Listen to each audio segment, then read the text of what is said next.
சுவாமி, நேக்கு நீங்க சொல்லி கொடுத்த ஹன்ம துவாசன தரமான மூல மந்திரம் சித்தியாயிடுதா?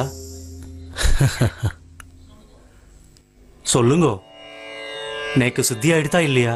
நேக்கு மந்திரம் சொல்லி கொடுக்க மட்டும்தான் தெரியுமே தவிர உனக்குள்ள அந்த மந்திரம் சித்தியாயிடுதா இல்லையான்னு சொல்ற அளவுக்கு நேக்கு ஞானம் கிடையாது. அப்போ நேக்கு அந்த மந்திரம் சித்தியாயிடுதான்னு தெரிஞ்சுக்க என்ன பண்ணணும்? அதை தெரிஞ்சுக்க நீ தான் சரியான குருவை தேடி போகணும். அப்படி யாராவது இருக்காளா சுவாமி? அதையும் நீ தான் கண்டுபிடிக்கணும்.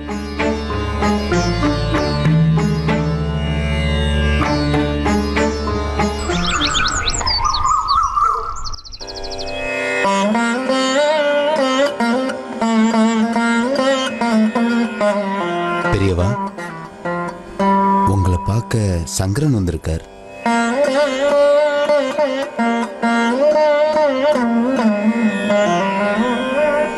யாரு? குளித்துல சங்கரன் தானே? எப்படி இருக்க? உங்க ஆசீர்வாதத்துல சௌக்கியமா இருக்கேன். நோக்கு இப்ப என்ன வயசாருது? 30. 30 வயசாருது. கல்யாணம் பண்ணிக்காம இப்படி பிரம்மச்சாரியாவே இருந்துடலான்னு தீர்மானம் பண்ணிட்டியாக்கும். ஆமா பெரியவா. நீங்க வந்ததுக்கு ஏதாவது விசேஷ காரணம் உண்டோ? விஷயம் இல்லாம நீ வரமாட்டிய? ஆமா பெரியவா, நேக்கு ஏற்பட்ட சந்தேகத்தை நிவர்த்தி பண்ணிட்டு போலான்னு வந்தேன் பெரியவா. அப்படியா? அப்படி என்ன ஒரு பெரிய சந்தேகம் நோக்கு? மந்திர உபதேசங்கள் சம்பந்தமா ஒரு சந்தேகம் பெரியவா. மந்திர உபதேசத்துல ஏதாவது சந்தேகம்னா மந்திர ஜபம் ஏதாவது பண்ணிட்டு இருக்கியா? ஆமா பெரியவா. ஓ, உபதேசம் ஆயிடுத்தா? ஆயிடுத்து. உபதேசம் பண்ணினவ யாரோ? மைசூர் யக்ஞ நாராயண கணபாடிகள் பெரியவா. வேஷ் வேஷ் வேஷ், ரொம்ப பெருசா வாசிச்சவா. என்ன மந்திரம்? இரு இரு இரு, மந்திரத்தை நீ சொல்லக்கூடாது, அது ரகசியமா உங்ககிட்டயே இருக்கட்டும். என்ன தேவதா பிராண மந்திரம்னு மட்டும் சொல்லு. அனுமந்த் உபாசன பரமான மூல மந்திரம் பெரியவா. அந்த மூல மந்திரத்துல நோக்கு நிவர்த்தி பண்ண வேண்டிய சந்தேகம் என்ன? இல்ல பெரியவா, இந்த மந்திரம் உபதேசமான என்னோட 23வது வயசுல இருந்து ஜபிச்சுட்டு வரேன். 7 வருஷமா ஜபிக்கிறேன் பெரியவா. ஆனா ஒண்ணுமே தெரியல. ஒண்ணுமே தெரியலையா? இல்ல பெரியவா, இந்த மந்திரம் நேக்கு சித்தி ஆயிடுதா இல்லையான்னு தெரியல. சரி, அது தெரிஞ்சுட்டு இப்ப நீ என்ன பண்ண போற? சரி, இந்த மந்திரத்தை நீ ஆத்மார்த்தமா பண்ணினியா இல்ல காமியார்த்தமா பண்ணினியா? ஆத்மார்த்தமா தான் பண்ணணும் பெரியவா. இருந்தாலும் மந்திரம் சித்தியாகி அந்த தேவதையோட கிருபை கிடைச்சதுன்னா அதை எப்படி தெரிஞ்சுக்கிறதுன்னே தெரியல. நீங்க தான் அதை சொல்லணும். மந்திர ஜபம் சித்தியா எடுத்தா இல்லையாங்கிறத அனுபவ சரிதாந்தமா தான் நம்ம தெரிஞ்சுக்க முடியும். இல்ல உபதேசம் பண்ற போது அது தானா தெரியும். இல்ல பெரியவா, நேக்கு அனுபவ சித்தாந்தம்லாம் இதுவரை ஏற்படல. ஒன்னும் புரியல. ஜபத்தை மாத்திரம் விடாம குரு சொன்னபடி 7 வருஷமா பண்ணிட்டு வரேன்.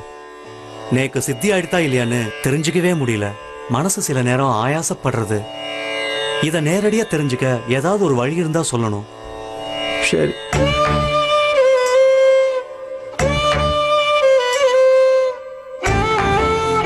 பல வருஷத்துக்கு முன்னால ஸ்ரீ ஸ்ருங்கேரி சாரதாவிடத்துல நரசிம்ம பாரதி சுவாமிகள்னு ஒரு பெரிய மகான் பீடாதிபதியா இருந்தார்.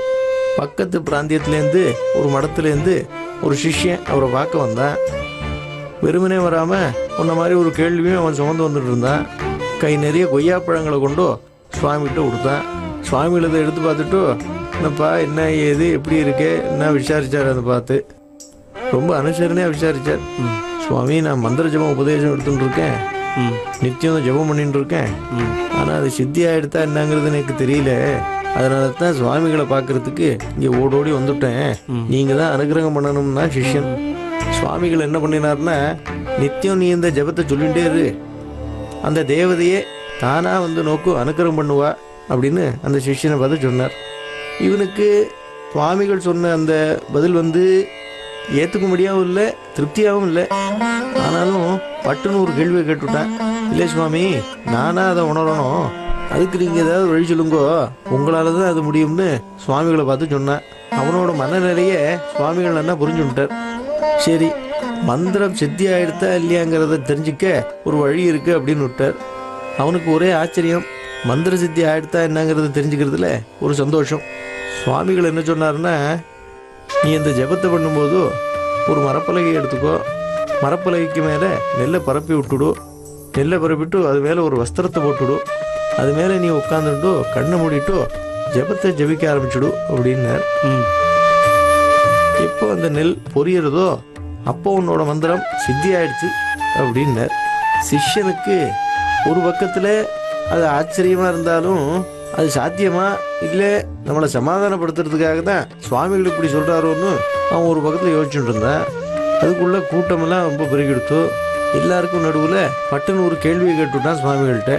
சுவாமிகள் என்ன தப்பாக எடுத்துக்கப்படாது, குருவை பரீட்சிக்கிறதாகவும் நீங்கள் நினச்சிக்கப்படாது, நேக்கு அந்த நெல் புரியறத கண்ணால் பார்க்கணும்னு ஒரு ஆசை அப்படின்னா. சுவாமிகள் உடனே நோக்கு நெல் புரியறத பார்க்கணுமா, சரி அப்படின்னு பலகையை போட்டார். அது மேலே நெல்லை கொஞ்சம் அப்படியே பரவி விட்டுண்டார். அது மேலே ஒரு வஸ்திரத்தை போட்டு தானும் அது மேலே உட்காந்துட்டு கண்ணை மூடிட்டார். எல்லாருக்கும் ஒரே ஆச்சரியம். கண்ணை மூடின சில வினாடிகள்லேயே அந்த நெல் எல்லாம் பரபரன்னு பொரியற சத்தம் கேட்டுது, புகையும் வந்துடுத்து. சுவாமிகள் என்ன பண்ணினார், அந்த வஸ்திரத்தை முள்ள அப்படி எடுத்தப்போ வெள்ளை வெள்ளையா ஒரே பொறி பிரகாசமாக இருந்தது.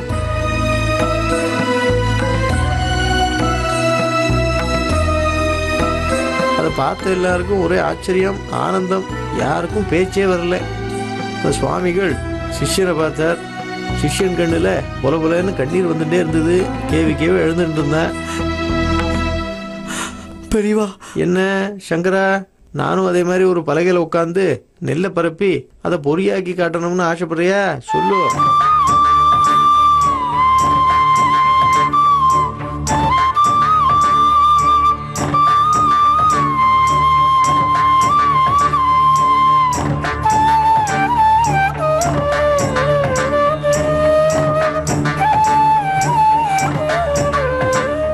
போதும் பெரியவா, மந்திர சக்தியோட மகிமைய இந்த அளவுக்கு விளக்கி சொல்லி நான் புரிஞ்சின்றதே போதும். என் ஆசீர்வாதம் பண்ணுங்க பெரியவா. நன்னா இருக்கலா, பார்த்து ரொம்ப நாளாக இருது. பெரியவா, நான் கல்கத்தாவில் வேலை பார்த்துட்டு இருந்தேன். அதனால தான் கொஞ்ச காலமாக பெரியவாளை பார்க்க வர முடியல. சரி, ரொம்ப நல்லது. இப்போ கல்கத்தால நிலைமை ஒன்றும் சரியில்லையே. ஆமாம் பெரியவா, எல்லா இடத்துலையும் பஞ்சத்தாலையும் பட்னியாலையும் செத்துன்னு இருக்கா. நிலைமை சரியில்லை, அதனால தான் இங்கே வந்துட்டோம். வேலையை விட்டுட்டு வந்துட்டேல? இல்லை பெரியவா, தற்காலிகமாக தான் இங்கே வந்திருக்கிறோம். ஏன்னா பஞ்சம் மனுஷால பாடா படுத்துறதுனால மனுஷாலே அவளை அழிச்சுக்கிறா. போன வாரம் கல்கத்தா துறைமுகத்தில் ஜப்பான் நடத்தின குண்டுவெடிப்பு சம்பவத்தில் பல நூறு பேர் இறந்து போயிட்டா. எல்லா மனுஷாலும் தங்களை ஒரு தனி மனுஷனாக நினச்சுண்டு இந்த லோகத்தையும் அவளையும் தனித்தனியாக பாவிச்சுட்டு இருக்கா. இந்த லோகங்கிறது சிலந்தி வலை மாதிரி. இங்கே எல்லாரும் எல்லாமும் ஏதோ ஒரு வகையில் இணைக்கப்பட்டிருக்கோம். அவா நம்மளை தாக்கினாலும் அது மறுபடியும் அவளையே போய் சேரும். பெரியவா, நான் திரும்பி போயிடட்டுமா, நம்ம ஊர்ல இருந்துட்டுமா? இப்போ நீங்கள் எதுக்கு இங்கே வந்தேள்? பெரியவாளை பார்த்துட்டு அப்படியே இந்த வில்வத்தை கொடுத்துட்டு போலான்னு வந்தேன். பார்த்தா சொல்லியோ, நீங்கள் கொடுக்க வேண்டிய வில்வத்தை கொடுத்துட்டு கிளம்புங்க. பெரியவா, நான் கேட்ட கேள்விக்கு பதில் இன்னும் கிடைக்கல. நான் இருன்னு சொன்னாலும் நீங்கள் இருக்க போகிறதில்ல. எல்லாம் நல்லபடியாக நடக்கும். போயிட்டு வாங்க. உத்தரவு பெரியவா. இருங்கோ. நீங்கள் போகிறதுக்கு முன்னால் உங்கள் கல்கத்தா விலாசத்தை அவர்கிட்ட கொடுத்துட்டு போயிடுங்க. அவர்கிட்ட மறக்காமல் அந்த கல்கத்தா விலாசத்தை வாங்கி. உத்தரவு பெரியவா.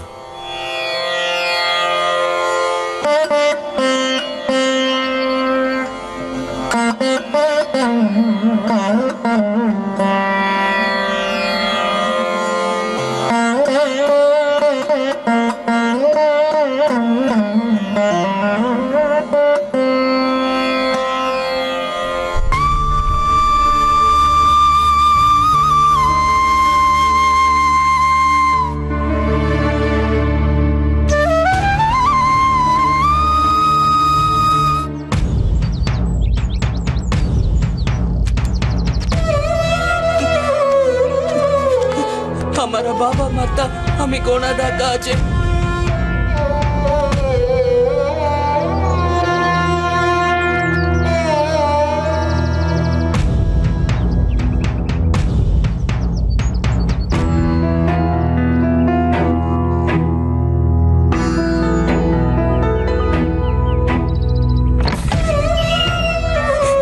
हमारा बाबा मरता दगा दिए अम्मा के सहाय कर रहा। तू गीता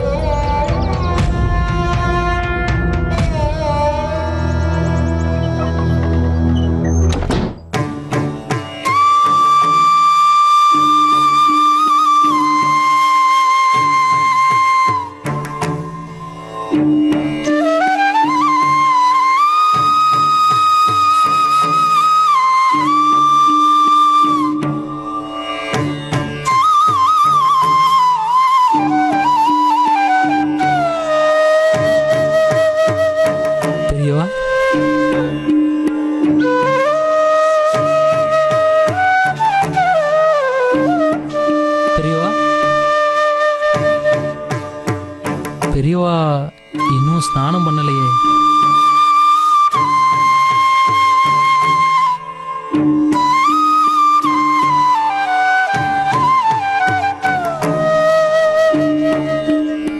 கொஞ்சம் வருஷம் முன்னால விஸ்வநாதன் ஒருத்தரோட விலாசத்தை வாங்கி வைக்க சொன்னேனே, எடுத்துன்னு வாங்க. பெரியவா என்ன சொல்றேன்னு புரியல. உங்களுக்கு தெரியாதா? ஸ்ரீனிவாச சாஸ்திரிகள்கிட்ட போய் கல்கத்தா விஸ்வநாதன் சொல்லுங்க. கல்கத்தா விஸ்வநாதனா பெரியவா? கல்கத்தா விஸ்வநாதன்.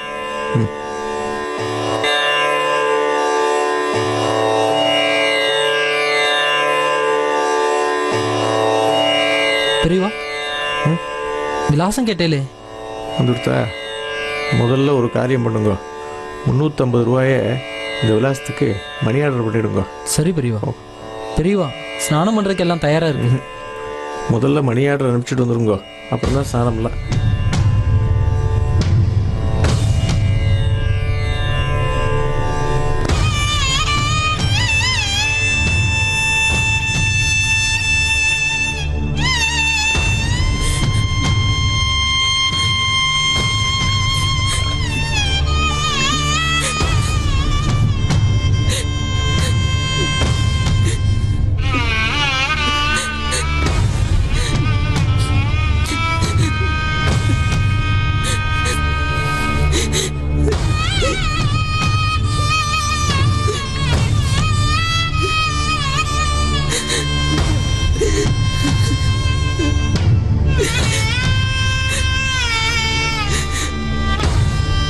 அப்பா, உங்களோட அந்திம காரியத்தை கூட செய்ய முடியாத பாவி ஆயிட்டனேப்பா.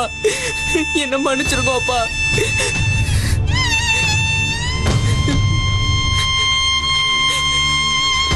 ஜானாபா, ஜானாபா,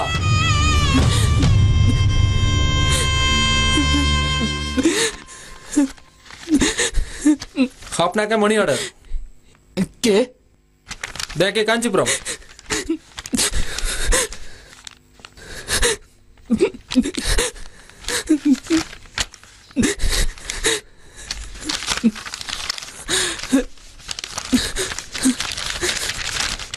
உயிரெல்லாம் உருகுதே உனது புகழ் பாடவே, மனமெல்லாம் மருகுதே உனது முகம் காணவே.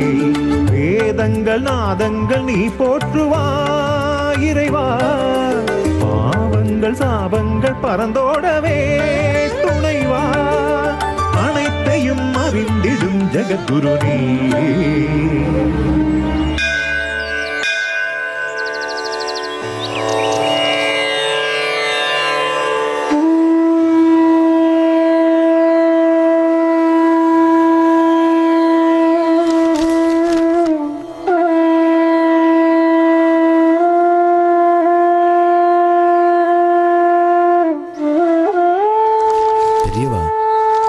கல்கத்தாலின் தபால் வந்திருக்கு. யாரு? தெரியல பெரியவா. விஸ்வநாதனா இருக்கும்னு நினைக்கிறேன். விஸ்வநாதனா இருக்காது.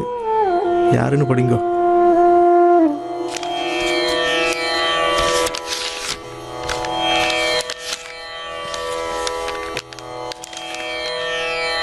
பெரியவாளுக்கு நன்றி.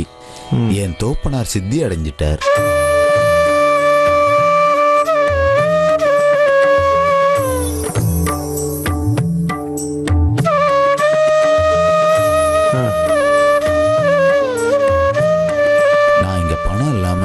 என் தோப்புனாரோட அந்திமை கிரியை செய்ய முடியாம இருந்த நேரத்துல தான் பெரியவாளோட மணி ஆர்டர் கிடைச்சது.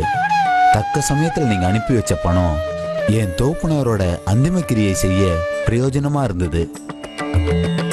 பெரியவாளுக்கு என்னன்னைக்கும் நன்றி கடனோட இருப்பேன்.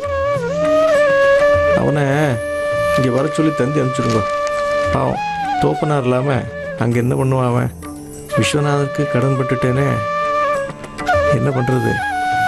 அனுப்பிச்சிருங்கோ. உத்தரவு பெரியவா.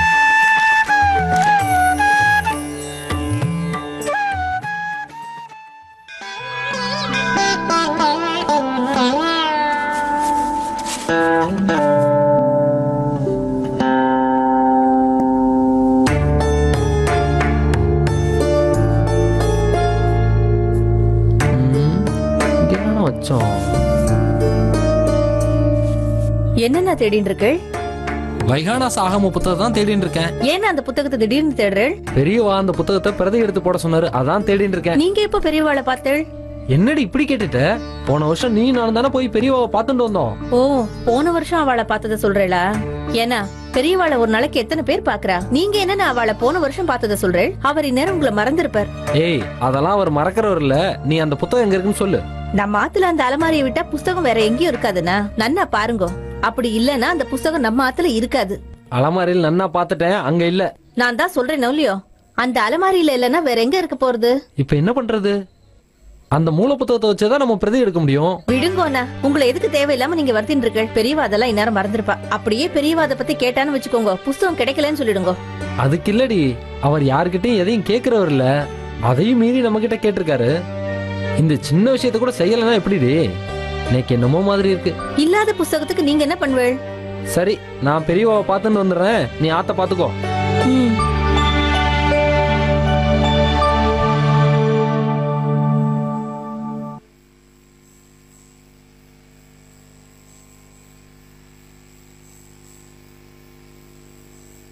என்ன ஐயரே, நீங்க எங்க ஆத்துக்கு வருவேல்னு பார்த்தேன். இல்ல, என் நிலம் ஒண்ணு கோர்ட்டு கேஸ்ல இருக்கு. அந்த கேஸ் விஷயமா தான் அலைஞ்சுகிட்டு இருக்கேன். அப்போ அந்த நிலம் திரும்ப கிடைச்சாதான் பணம் கிடைக்குன்னு சொல்றீங்களா? அப்படிலாம் இல்ல, இப்ப நிலைமை சரியில்லை. என்கிட்ட இருந்த ஒரே சொத்து அந்த நிலம் தான். இப்ப முன்ன மாதிரி கேஸும் வர்றதில்ல. நேத்து 2 கேஸ் கிடைச்சது, அதுலயும் எனக்கு எந்த விதமான பணமும் கிடைக்கல. நீங்க எப்ப அந்த 2 கேஸ முடிக்கிறது, எனக்கு பணம் வர்றது? உங்களை காத்துன்னு இருக்க சொல்லல. எப்படி இருந்தாலும் அந்த நிலத்தோட கேஸ் நேக்கு சாதகமா தான் முடியும். எப்படியும் அந்த நிலத்தை வித்து உங்களுக்கு திருப்பி கொடுத்தாரு. என்ன பத்தி என்ன நினைச்சிட்டு இருக்கேன்? எது சொன்னாலும் கேட்டுண்டு கைய கட்டுண்டு தலையாட்டுண்டு போயிருவேன் நினைச்சேலா? எங்க நிலைமைய கொஞ்சம் புரிஞ்சுக்குங்க. உங்களை ஏமாத்தணும்னு எந்த நினைப்பும் கிடையாது. எப்படியும் உங்க பணத்தை திருப்பி கொடுத்துருவேன். நீங்க ஏமாத்திடுவேன்னு நான் பயந்துட்டு இந்த பணத்தை கேட்கல. எப்படி நான் இந்த பணத்தை திரும்ப வாங்கிடுவேன். நேக்கும் பல கஷ்டம் இருக்கு. இப்ப அவசரமா நேக்கு பணம் தேவைப்படுது. என் பணம் உங்ககிட்ட இருக்கும்போது நான் ஏன் மத்தவட்ட போய் கேட்கணும்? அதை கேட்கத்தான் வந்தேன். நான் கஷ்டம்னு நின்னப்போ நீங்க எனக்கு பண உதவி செஞ்சேன், அதை நான் மறுக்கல. ஆனா உங்களுக்கு திருப்பி உதவி செய்யற நிலைமையில நான் இல்ல. என்ன இப்படி பேசிட்டு இருக்கேன்? நானும் எவ்வளவுதான் பொறுமையா போறது? நீங்க என்கிட்ட பணம் வாங்கி எவ்வளவு நாள் ஆகிறது? இவ்வளவு நாள் கொஞ்சம் கொஞ்சமா பணத்தை கொடுத்துருந்தா கூட மொத்த பணத்தையும் திருப்பி கொடுத்துருக்கலாம். இப்ப தரேன் அப்ப தரேன்னு இழுத்தடிச்சிட்டு மறுபடியும் என்ன முட்டாளாக்க பாக்காதே. அப்படியெல்லாம் இல்ல. நீங்க என்ன சொன்னாலும் என் பணத்தை நான் வாங்காம போற மாதிரி இல்ல. சரி இருங்கோ, வரேன்.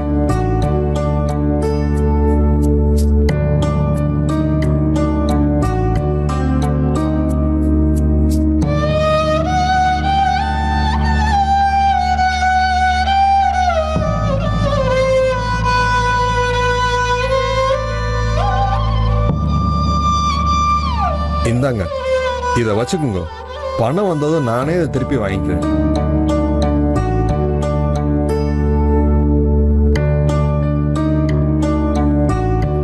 சரி, வரேன். சாதகவர்மன்னு ஒரு ராஜா இருந்தார். 7 நாள் பாகவதம் பாராயணம் பண்ணோம்னு ஒரு பண்டிதர் வர சொன்னார். அந்த பண்டிதர் சகல சாஸ்திரமும் தெரிஞ்சவர். நித்தியம் பெருமாளை பூஜை பண்ணிட்டு பாகவதம் பாராயணம் பண்ண ஆரம்பிச்சார். 7வது நாள் பாகவதம் முடிஞ்சது. ராஜா அந்த பௌராணிகரை பார்த்து, பரீட்சித்து மாதிரி மோட்சம் நேக்கு ஏன் கிடைக்கல? நீர் சுதர் மாதிரி சரியா பாராயணம் பண்ணலேன்னு சொன்னார். அந்த பண்டிதர் திகைச்சு போயிட்டார். என்னடா இவருக்கு பதில் சொன்னோமானா இவரை எதிர்த்து பேசுகிற மாதிரி ஆகிடும். பதில் சொல்லலைன்னா நம்ம குத்தத்தை உப்பு துண்ட மாதிரி ஆயிடுமே, என்ன பண்ணுறதுன்னு தெரியல அவருக்கு. ராஜாவே தொடர்ந்து சொன்னார், நாளை வரைக்கும் அவகாசம் தரேன், பதில் வரலன்னா உமக்கு சிரவாசம் தான் சொல்லிட்டார். அந்த வருத்தத்தில் ஆற்று திண்ணையில் இந்த பண்டிதர் உட்காந்துட்டு இருந்தார். தாத்தா ஏன் முகத்தை தொங்க போட்டுருக்காருன்னு இந்த பேத்திக்கு புரியல. அவ நேரடியாகவே கேட்டுவிட்டா. அதெல்லாம் ஒன்றுமில்லை, தலைவலி அது இதுன்னு ஏதோ சமாளித்து பார்த்துட்டார். ஆனால் குழந்தை ரொம்ப சமத்து. தாத்தா, ஒரு வலையில பட்சிகள் மாட்டின்றப்போ ஒரு எலி வந்து காப்பாத்தலையா, அந்த மாதிரி பட்சிகள் மாதிரி பறக்கிறதுக்கு ரெக்கை இல்லாட்டாலும் தினமும் வளர்ற மாதிரி பல்லு இருக்கே, அந்த மாதிரி உங்களை மாதிரி ஞானம் இல்லாட்டாலும் ஏதோ ஆறுதல் சொல்ற அளவுக்கு நான் இருப்பேன் அப்படின்னு சொல்லிட்டு பேத்தி சொன்னான் தாத்தா கிட்ட. பேத்தி அவ்வளவு புத்திசாலியா இருக்காளேன்னு சொல்லிட்டு தாத்தா பிரமிச்சு போயிட்டார். நடந்த எல்லாத்தையும் பேத்தி கிட்ட சொன்னார். இவ்வளவுதானே, சரி, நாளைக்கு நீ அரண்மனைக்கு போகும்போது என்னையும் கூட்டின்னு போங்க. உங்க கேள்விக்கு என் பேத்தி பதில் சொல்லுவான்னு ராஜா கிட்ட சொல்லிடுங்க. ஆனா நான் ராஜா கிட்ட பேசும்போது நீங்க குறுக்க பேசக்கூடாது அப்படின்னு சொன்னேன். சரி, இப்ப சாப்பிடுவாங்கன்னு தாத்தாவை கூட்டின்னு போனேன். மறுநாள் காலம்பரை அரண்மனைக்கு போனதும் ராஜா பதில் தயாரான்னு கேட்டார். பண்டிதர் பேத்தியை பார்த்தார். தாத்தாக்கு உடம்பு சரியில்லை, சும்மா துணைக்கு வந்தார், வராம இருந்தா மரியாதை குறைச்சலேன்னு உங்க கேள்வி என்னன்னு ராஜாவை பார்த்து கேட்டா. ராஜா கேள்வியை சொன்னார். ராஜா கிட்ட எல்லாரையும் எழுந்து போக சொல்லிட்டு உங்களையும் என்னையும் ஆளுக்கு ஒரு தூணில் கட்டி போட்டுருங்கன்னு சொன்னார். அப்படியே ராஜாவும் செய்தார். ராஜா பரீட்சத்துக்கு 7 நாளில் செத்து போயிடுவோன்னு தெரிஞ்சுடுத்து. உங்க ஆயுள் நீளமா இருக்கு, அதான் மோட்சம் கிடைக்கலன்னு சொன்னா பேத்தி. இது நல்ல பதில் தான், ஆனா இதை கட்டாமலே சொல்லியிருக்கலாமேன்னு ராஜா கேட்டார். அப்புறம் என்ன அவுத்து விட்டுடுங்கன்னு கண் கலங்கிட்டு இருந்தா பேத்தி. சின்ன குழந்தைங்கிறது சரியா இருக்கு, 2 பேரும் கட்டின்னு இருக்கோம், எல்லாரையும் வெளியே போய் சொல்லிட்டு யார் விடுப்பான்னு ராஜா கேட்டார். அம்மா அப்பாவை எடுத்து தாத்தா வளர்க்குற பாசத்துக்கு நான் கட்டுப்பட்டு இருந்தேன். நீங்களும் ராஜ்யத்துக்கு காப்பாற்றுற பந்தத்தில் இருக்கீள், 2 பேரும் கட்டுப்பட்டுருக்கோம், எப்படி விடுபட முடியும்? நீங்கள் ராஜ்யத்தை திறந்துட்டு சமுத்திரத்துக்கு நடுவில் ஒரு மாளிகை கட்டிட்டுன்னா பாகவதம் கேட்கணும். என்னோட தாத்தா எம்முன்னாலே இடுப்பில் துண்டு இல்லாமல் இருக்க மாட்டா. சுததர்மர் பெண்கள் ஸ்நானம் பண்ணுற இடத்துல கூட ஆடை இல்லாமல் தான் நடந்து போவார். ஆடை இல்லாமல் நடக்கிறவளை பார்த்து பாகவதம் கேட்டால் கண்டிப்பாக மோட்சம் கிடைக்கும்னா பேத்தி. சின்ன குழந்தையோட ரூபத்தில் அந்த அம்பாளே நமக்கு வந்து ஞானம் கொடுத்துட்டாருன்னு புரிஞ்சுட்டார் அந்த ராஜா. காவக்காரனை கூப்பிட்டு 2 பேர்கிட்டையும் அவுத்து விடுங்கன்னு அவர் சொல்லிட்டார். பண்டிதருக்கும் அந்த குழந்தைக்கும் நிறைய பரிசு கொடுத்தா. சாக்ஷாத் சரஸ்வதியே வந்து பிறந்திருக்கா, நன்னா படிக்க வைங்கன்னு தாத்தா கிட்ட ராஜா சொன்னார். தாத்தா அப்படி என்னமா சொன்னேன்னு அந்த குழந்தைகிட்ட கேட்டார். அது ரகசியம்னு சிரிச்சுட்டே சொன்னா பேத்தி. சொல்லுங்கோ ராமசேது தீட்சிதர், நான் சொன்ன வைகாநாச ஆகம புத்தகத்தை பிரதி எடுத்துன்னு வந்தேளா? இல்ல பெரியவா, அந்த புத்தகத்தோட மூல பிரதி கிடைக்கல. எங்க வீட்டு அலமாரியில தான் அந்த புத்தகத்தை வச்சிருந்தேன். அது எப்படி தொலைஞ்சதுன்னு தெரியல, எவ்வளவு தேடியும் கிடைக்கல பெரியவா. ஒரு விஷயத்துல நம்ம ஸ்ரத்தையோட செயல்பட்டோம்னா நிச்சயமா அதை செஞ்சு முடிச்சிடலாம். நீங்க முழு மனசா அதை தேடலேன்னு நினைக்கிறேன். இல்ல பெரியவா, கிடைச்சிருந்தா இந்நேரம் அதை விட்டு வச்சிருப்பேனா? உங்க ஆத்துல இருக்க புஸ்தக அலமாரி, அதில் அடுக்கி வச்சிருக்க புஸ்தகம் எல்லாம் அதில் நல்லா பாருங்கோ. அந்த வைகானச ஆகம புஸ்தகம் அங்கதான் இருக்கும். சரி பெரியவா, தேடி பார்த்து நீங்க உத்தரவிட்ட அந்த வேலையை முடிச்சிடறேன் பெரியவா. சரி, போயிட்டு வாங்க. உத்தரவு பெரியவா.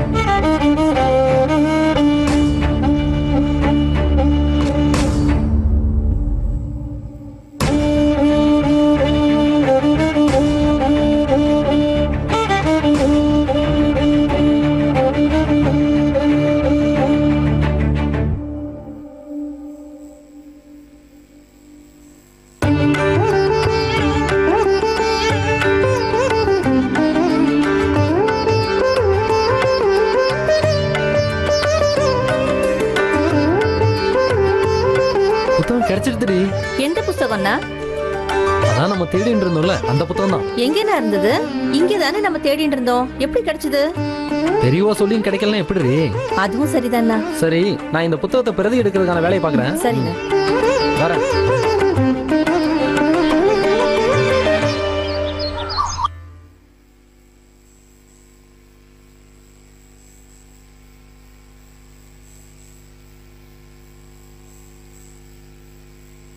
இப்ப என்னென்ன பண்றது? எனக்கு ஒண்ணுமே புரியல. இப்போதைக்கு அந்த நிலத்தை நம்பிதான் நான் இருக்கேன். கேஸ் நமக்கு சாதகமா அமைஞ்சிருமானா? கஷ்டம்தான். என்னென்ன எப்படி சொல்றேன்? நம்ம பக்கத்தான் எல்லா நியாயமும் இருக்கு. அதையும் மீறி அவ எப்படின்னா ஜெயிப்பா? நியாயம் இருக்கிறவா மட்டும் ஜெயிக்கிறது இல்ல, ஏமாத்துற திறமை இருந்தா போதும். அப்ப நம்ம நிலைமை கையை விட்டு போறதா? முடிஞ்ச அளவு போராடிட்டு தான் இருக்கிறோம். அதுக்கப்புறம் அந்த ஆண்டவன் விட்ட வழி. ஆனா அந்த நிலமும் நம்மளை விட்டு போச்சுன்னா எதையாவது குடிச்சிட்டு சாக வேண்டியதுதான். என்னென்ன எப்படி சொல்றேன்? பின்ன குழந்தை பாக்கியமும் இல்ல, இருக்கிற சொத்தும் போக போகுது. இதுக்கு மேல உயிரோட இருந்து என்ன பண்ண போறேன்? எல்லாம் நல்லபடியா நடக்கும்னா வாங்கோ பெரியவாளை பார்த்துட்டு வந்துடலாம். நல்லதையே பேசணும், நல்லதையே செய்யணும். நமஸ்காரம் பெரியவா.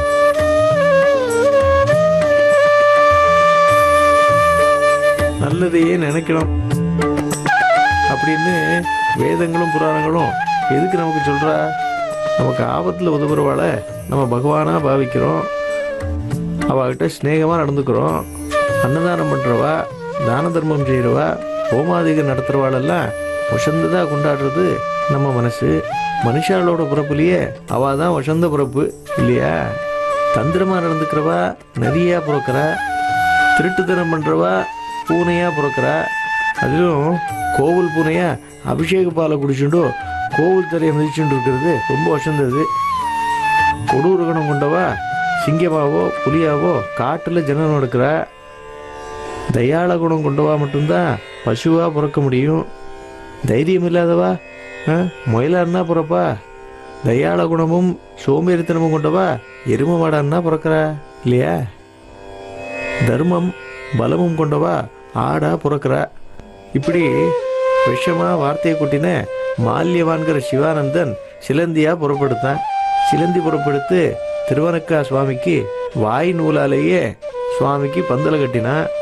மதம் பிடிச்ச யானையோட குணத்தை கொண்ட புஷ்பதந்தன்கிற ஒரு சிவானந்தன் தன்னோட தும்பிக்கையால ஜலத்தை எடுத்துட்டு திருவானைக்கா சுவாமிக்கு அபிஷேகம் பண்ணினா. அதனால அந்த சிலந்தியோட பந்தல் அழிஞ்சு கொடுத்து. இது நித்தியம் நடந்தது. கோபம் கொண்ட அந்த சிலந்தி அந்த யானையோட தும்பிக்கைக்குள்ள நுழைஞ்சு அது கடிச்சு கொடுத்தோ. அந்த யானை தரையில தும்பிக்கையை அடிச்சு அடிச்சு உயிரை விட்டு கொடுத்தோ. யானையை துன்பப்படுத்தியதுனால சிலந்திக்கு இன்னொரு ஜென்மம் ஆச்சுது. சிலந்தியோட கோபம் கண்ணுல ரத்தமா நிற்க கோச்செங்கனான் என்ற பெயரோட சுபதேவ சோழனுக்கு பிள்ளையா பிறந்து 70க்கும் மேல சிவாலயங்களை கட்டினா. இதுல என்ன விசேஷம்னா அந்த கோவில் கர்ப்பகிரகத்தில் யானை நுழைய முடியாது. எல்லாம் பூர்வ ஜென்ம ஞாபகம். அந்த மாதிரியான அமைப்புக்கு மாடக்கோவில்னு பேர்.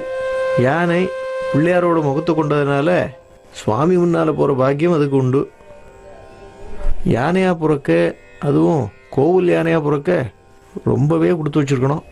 சிங்கமும் புலியும் சுவாமிக்கு முன்னால் போனால் யார் முன்னால் வந்து நிற்பா? பூவானாலும் பழமானாலும் அது மற்றவாளுக்கு உபயோகமானதாக இருக்கணும். குளத்துல மீனாக பிறந்து அழுக்க தின்னு குளத்தை சுத்தப்படுத்தினா தானே அதுக்கு பெருமை. அதுதான் ஜென்ம சாபல்யம். நமக்கு என்னவா பிறக்கணும்? பெரியவா, என்ன விஷயம் சொல்லு. எங்களுக்கு புத்திர பாக்கியமே இல்லை. அது மட்டும் இல்லாம பொருளாதாரத்திலையும் கஷ்டப்பட்டு இருக்கோம். குழந்தையில சனியே பீடேன்னு கரிச்சு கொட்டினா உனக்கு எப்படி குழந்தை பிறக்கும் சொல்லு.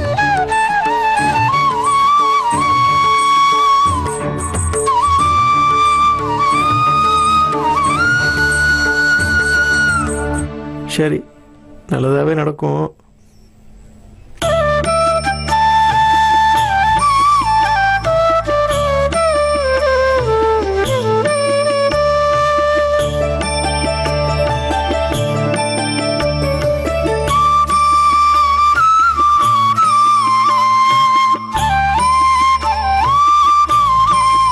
பெரியவா, வேற பிரசாதம் மண்ணோடவே எடுத்துக்கோ.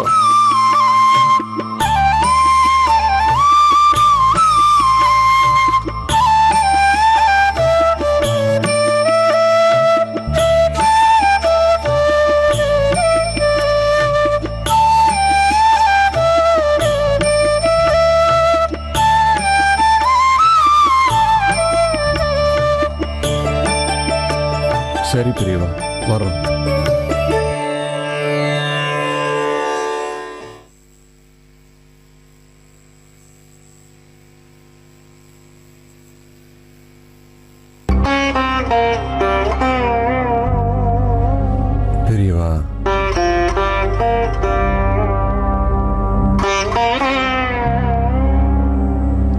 இந்தாம்மா இத சாமி கிட்ட வை, எடுத்துட்டு போ.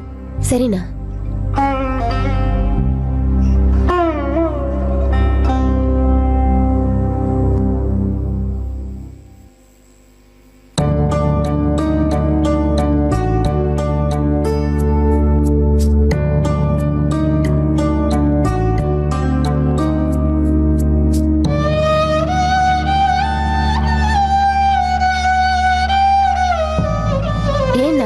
என்னாச்சு, சோகமாவே இருக்கு? இல்ல, பெரியவா கொடுத்த பிரசாதம் மண்ணுல விழுந்துடுத்து. திரும்ப பிரசாதம் கொடுங்கன்னு கேட்டேன். அவர் அதுக்கு அந்த மண்ணுல விழுந்த பிரசாதத்தை எடுத்துக்க சொல்லிட்டார். அதான் எனக்கு மனசே சரியில்லை. பெரியவாளுக்கு அப்படி என் மேல என்ன கோவம்னு தெரியல. என்னண்ணா, நம்ம மேல என்னண்ணா கோவம்? அதான் நேக்கும் புரியல.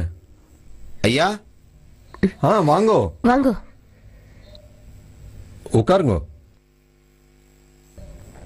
கேஸ் என்னாச்சு? உங்க மண்ணு உங்களுக்கு கிடைச்சிடுது. என்ன சொல்றேன்? ஆமா ஓய், கேஸ் உங்க பக்கம் சாதகமாயிடுது. உங்களுக்கு கிடைக்க வேண்டிய நிலம் உங்க கைக்கு வந்து சேர்ந்துடுது. யார் செஞ்ச புண்ணியமோ தெரியல, திடீர்னு கேஸ் நம்ம பக்கம் தீர்ப்பாயிடுது. அதான் சந்தோஷம் தாங்கல, நானே உங்க ஆத்துக்கு ஓடி வந்துட்டேன். ரொம்ப சந்தோஷம், நல்ல விஷயம் சொல்லியிருக்கேன். வாழ்க்கையே திருப்பி கிடைச்ச மாதிரி இருக்கு. எங்க ஆத்துல நீங்க விருந்து சாப்பிட்டு தான் போகணும். அதெல்லாம் ஒண்ணும் வேண்டாம். கேஸ் ஜெயிச்சதே நேக்கு பரம சந்தோஷமா இருக்கு. பெரியவாளை போய் பார்க்கணும் முதல்ல. இப்ப நீங்க இருக்கிற நிலைமைக்கு இந்த விஷயத்த முதல்ல உங்கள்கிட்ட சொல்லணும்னு தான் வந்தேன். அதனாலதான் உங்களை பார்த்துட்டு அப்படியே பெரியவாளை பார்த்துட்டு போலான்னு வந்தேன். நான் இப்பதான் பெரியவாளை பார்த்துட்டு வரேன். அப்படியா? ஆமா, பெரியவாளை நீங்க போய் பார்த்ததாலதான் கேஸ் நம்ம பக்கம் சாதகமா இருக்கு போல இருக்கு. பெரியவா நேக்கு பிரசாதம் கொடுத்தா, அது மண்ணுல விழுந்துடுது. அப்படியே மண்ணோட எடுத்துக்கன்னு சொன்னார். அதுக்கான அர்த்தம் நேக்கு இப்பதான் புரியுது. அப்ப வாங்க, ரெண்டு பேரும் சேர்ந்து போய் பெரியவாளை பார்த்து ஆசீர்வாதம் வாங்கிட்டு வந்துடலாம். சரி வாங்க. நீ ஆசீர்வாதம் போ, நான் பெரியவாளை பார்த்துட்டு வரேன்.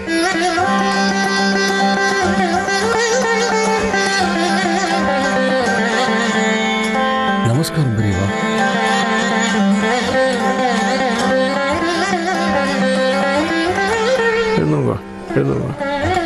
என்ன வக்கீல கூட்டு வந்திருக்கேள்? இல்ல பெரியவா, இவாளோட கேஸ் ரொம்ப நாளா ஈத்துன்னு இருந்தது. இப்பதான் தீர்ப்பாயிருக்கு இவாளுக்கு சாதகமா. அது சரி, அது சரி.